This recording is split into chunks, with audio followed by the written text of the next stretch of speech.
Hello brothers and sisters, welcome back again sa ating sharing for Bread of God. In the name of the Father, and to the Son, and to the Holy Spirit. Amen. Lord, thank you sa lahat ng mga bagay na ipinagkaloob mo sa akin, sa mga mirakulo sa buhay ko, sa mga pangyayari sa buhay ko. Maraming salamat. At ganun din yung mga bagay na sanlibutan na pangabuhi. Alam ko na ako'y nagkakamali, kaya ako'y humihingi ng tawad sa lahat ng aking nagawa.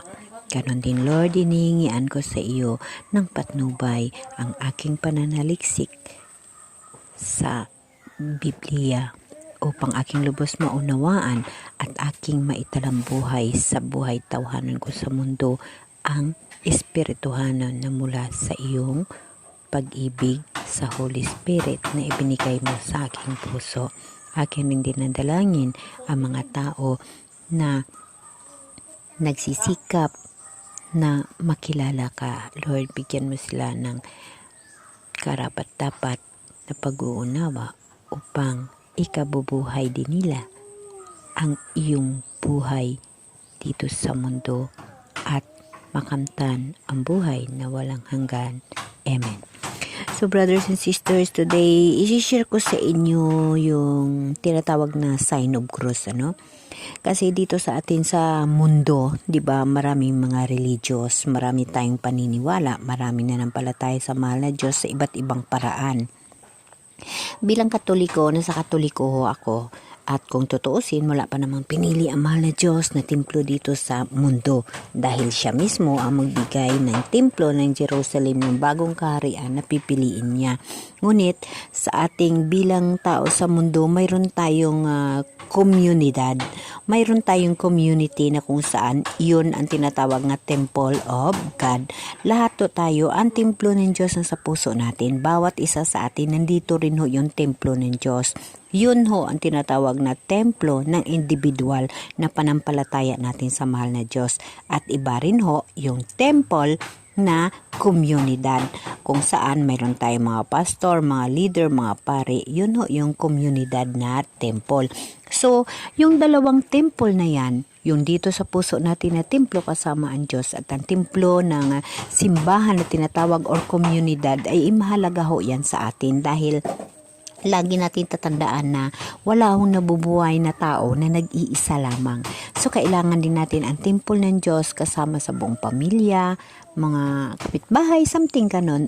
Alam ko na lahat tayo ay nananaliksik at nag-uunawa ng ukol sa mga kasulatan. Ngunit mayroong iba sa atin na walang panahon dahil sa trabaho.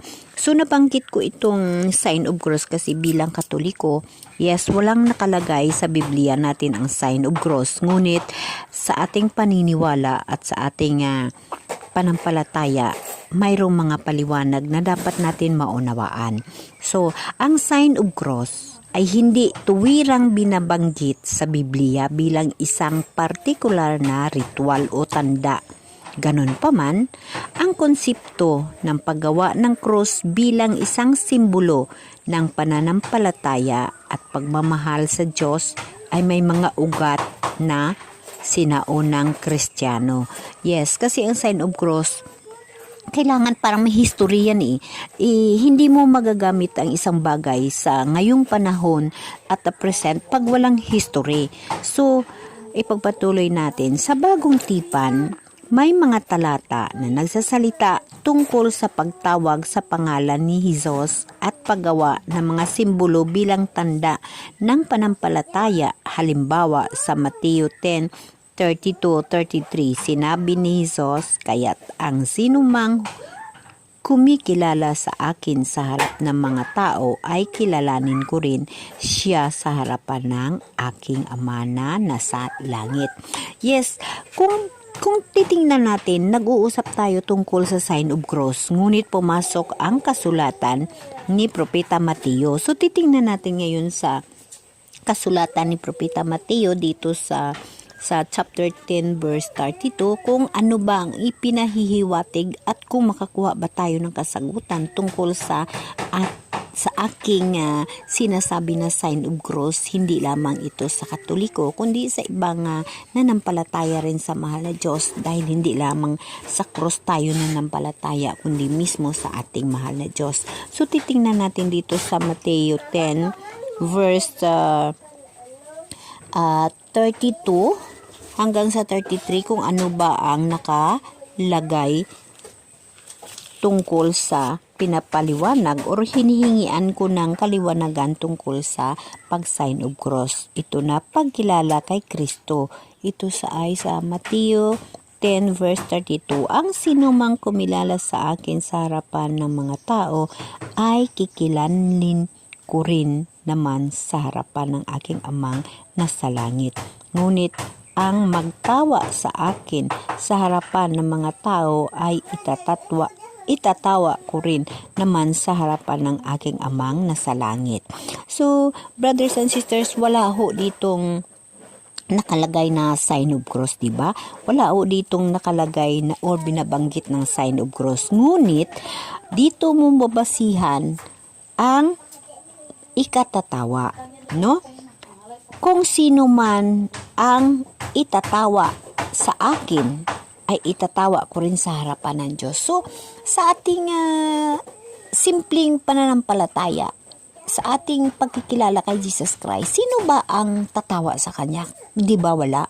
Walang tatawa kay Jesus Christ. Kahit ano ka siguro ka masama, kahit ano ka worst na klase ng tao, hindi ka tatawa kay Jesus Christ. Ano sa ngayong panahon, di ba? Noong unang panahon, may tumatawa kay Jesus Christ dahil sa cross, dahil ginlansang sa cross nung panahon niya, 'di ba? Mayroong tumatawa. So dito, parang para sa akin, sa ultimong panampalataya ko at pagkilala ko sa mahal na Diyos, ang cross ay dapat rerespetuhin dahil yun ang kinamatayan ng ating mahal na Diyos. At siya mismo ang nagsasabi, ngunit ang magtawa sa akin sa harapan ng mga tao ay ikatawa ko rin sa harapan ng aking amang sa langit. So, sa ating ultimong panampalataya, walang tatawa kay Jesus Christ. Pero dahil sa noong unang panahon ay pinagtatawaan siya, lalo pa siyang ginlansang sa cross, diba? So, para sa akin ay mahalaga ang cross na kinamatayan ni Jesus Christ. So, ipagpatuloy natin, ano? Sa mga unang siglo ng Kristyanismo, ang cross ay hindi gaanong ginagamit bilang simbolo dahil sa kahihiyaan at pag-uusig na naugnay nito. Ngunit noong ika-4 na siglo nang maging opisyal na reliyon ng Imperyong Romano ang Kristyanismo, ang cross ay naging isang prominenteng simbolo ng panampalataya. No, ang paggawa ng sign of cross bilang isang ritual ay malamang na umunlad sa paglipas ng panahon, maimpluwensyahan ng mga tradisyon at mga katuruturan ng mga unang Kristiyano. Ngayon, ang sign of cross ay isang mahalagang bahagi ng liturhiya at debosyon sa maraming denominasyong Kristiyano kabilang ang Katoliko, Romano, Ortodokso at ilang mga denominasyong Protestante. So ito, pag-aaralan natin ito guys kasi mayroon din pala ibang religious na gumagamit ng sign of cross, especially yung Katoliko Romano, ano. Amen. So, see you in my next video. Amen.